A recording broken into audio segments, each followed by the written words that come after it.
آپ فرماتے ہیں یا رسول اللہ دل ہے وہ دل جو تیری یاد سے معمور رہا، اور سر ہے وہ سر جو تیرے قدموں پہ قربان گیا۔ اسی لیے ہم کہہ سکتے ہیں کہ جو تختہ دار پر جانے سے پہلے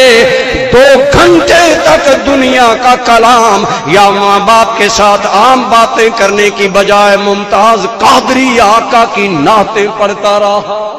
اور نعتیں پڑھتا پڑھتا تختہ دار کی جانب بڑھا، حضور کا نام لیتے پڑھا، تو ہم کہہ سکتے ہیں دل ہے وہ دل جو تیری یاد سے معمور رہا۔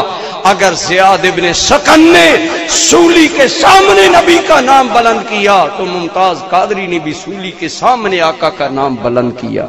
حضور کے نام پر قربان ہو گئے، اور صحابہ کرام کی وہ رسم عشق و وفا کی وہ روایت بحال رکھی کہ دنیا والوں سن لو، میرے نبی سے میرا رشتہ کل بھی تھا اور آج بھی ہے، بولیے میرے نبی سے میرا رشتہ کل بھی تھا اور آج بھی ہے، ان کے نام پہ مر مٹنے کا جذبہ کل بھی تھا اور آج بھی ہے۔ تو آج یقیناً ممتاز قادری کی شہادت نے امت مسلمہ کے اس مشترکہ ماٹو کو زندہ کر دیا کہ ہمیں جان سے بھی زیادہ آمنہ کے لال محبوب ہیں، حضور کی ذات مقدم ہے اور حضور کی ذات پیاری ہے۔ بعض لوگ یہ کہتے ہیں کہ جی ممتاز قادری نے ملک کا قانون ہاتھ میں لیا، ہم کہتے ہیں بتائیے گورنر تاثیر نے ملک کا قانون ہاتھ میں نہیں لیا؟ اس وقت تمہارا قانون کہاں تھا؟ عدالت پاکستان نے آسیہ مسیح اس عورت کو جس نے گستاخی رسالت کی اسے سزا دی، اور اس ظالم نے اپنے اقتدار سے فائدہ اٹھاتے ہوئے جیل میں گیا، اس کے ساتھ ملاقات کی، عدالت کے فیصلے کی دھجیاں اڑائیں، تضحیک کی، مذاق اڑایا، یہ کیا عدالتیں ہیں؟ اور ظالم نے کہا ناموس رسالت کا آئین، تحفظ ناموس رسالت کا آئین کالا قانون ہے۔ وہ اپنے اقتدار کے خمار میں تھا، وہ اپنی دولت کے خمار میں تھا، وہ اپنے دنیا داری کے ناز میں تھا، لیکن اسے پتہ نہیں تھا آج بھی مصطفیٰ کریم کی ناموس پر اٹھنے والی زبان کاٹنے کے لیے حضور کا کوئی روحانی بیٹا موجود ہے، حضور کی روحانی اولاد موجود ہے۔ اسے پتہ نہیں کہ ہم نے ہر دور میں تقدیس رسالت کے لیے وقت کی تند ہواؤں سے بغاوت کی ہے،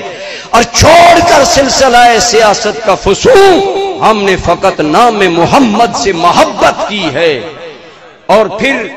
عین ٹائم پر صحابہ کرام کے اندر یہ غیرت تھی، صحابہ ہر بات بیان کر لیتے تھے۔ صحابہ کرام میں حضرت صدیق اکبر کی ذات ایک رقیق القلب نرم دل ذات مشہور تھی، آپ کی باڈی بھی بظاہر پتلی اور کمزور تھی، اور آپ رقیق القلب بڑے رحم دل مشہور تھے، نرم تھے دل کے۔ لیکن ایک مرتبہ آپ کا والد جو اس وقت ابھی کافر تھا، ابو قحافہ، بعد میں مسلمان ہو گئے، حضرت صدیق اکبر سے بات کرتے کرتے حضور کے بارے میں ایک نازیبہ جملہ آپ کے باپ کے منہ سے نکلا، جو اس کے منہ سے نازیبہ کلمہ نکلا، حضرت صدیق اکبر نے سناٹے دار تماچا باپ کے منہ پر دے مارا۔ اٹھائیے تفاسیر معارف القرآن پڑھیں، ضیاء القرآن پڑھیں، مدارج النبوہ پڑھیں، علامہ اسقلانی، علامہ قسطلانی، زرقانی، سیوطی سب کو پڑھے۔ حضرت صدیق نے اتنا سناٹے دار تماچا باپ کے منہ پر مارا کہ باپ زمین پر گرا، تڑپنے لگا، کہنے لگا ابو بکر تجھ سے مجھے یہ امید نہ تھی کہ تیرے جیسا فرما بردار بیٹا اتنی گستاخی کرے گا۔ تو جو صدیق نے جواب دیا وہ ایک ایمان کی غیرت کا جواب ہے۔ باپ کو جو ابو بکر عام حالات میں بڑا رحم دل اور ہر بڑے آدمی کا احترام کرنے والا اور اپنے باپ کا کافر ہونے کے باوجود بہت بڑی حسن معاشرت کرتے تھے، باپ کے ساتھ حسن سلوک کرتے تھے۔ باپ نے کہا ابو بکر تجھ سے امید نہ تھی کہ تو میرے ساتھ یہ سلوک کرتا۔ حضرت صدیق اکبر نے فرمایا ابو قحافہ خدا کا شکر کر، مجھے قسم ہے اس رب ذوالجلال کی جس نے میرے نبی کو رسول بنا کر دنیا میں بھیجا، اگر میرے ہاتھ میں تلوار ہوتی تو آج میں تیرا سر قلم کر دیتا۔ غیرت ایمان صدیق یہ بھی گوارا نہ کرتی کہ باپ کا سر سامنے ہے، میں تیرا سر قلم کر دیتا، تیرا سر تن سے جدا کر دیتا۔ اسی طرح آپ کا بیٹا عبد الرحمن ابن ابی بکر جنگ بدر میں کافروں کی طرف تھے، بعد میں اسلام لائے، کہنے لگے ابا جان صدیق اکبر ایک مرتبہ نہیں کئی مرتبہ آپ میری تلوار کی زد میں آئے، اگر میں تلوار چلاتا آپ قتل ہو جاتے، لیکن محبت پسری نے مجھے مجبور کیا، باپ سمجھ کر میں نے آپ کو چھوڑ دیا۔ آپ نے فرمایا او عبد الرحمن سن، مجھے اللہ کی قسم اگر تو ایک مرتبہ بھی میری تلوار کی زد میں آ جاتا میں تمہیں نہ معاف کرتا۔ اس نے کہا کیا آپ کو محبت پدری مجبور نہ کرتی؟ میں آپ کا نور نظر ہوں، دل کا چین ہوں، جوان بیٹا۔ فرمایا ساری باتیں ہیں لیکن اس دن تو میرے سامنے خدا اور رسول کا دشمن تھا، اللہ کی قسم اگر تم میری تلوار کے زد میں آ جاتا میں فوراً تمہیں قتل کر کے بتا دیتا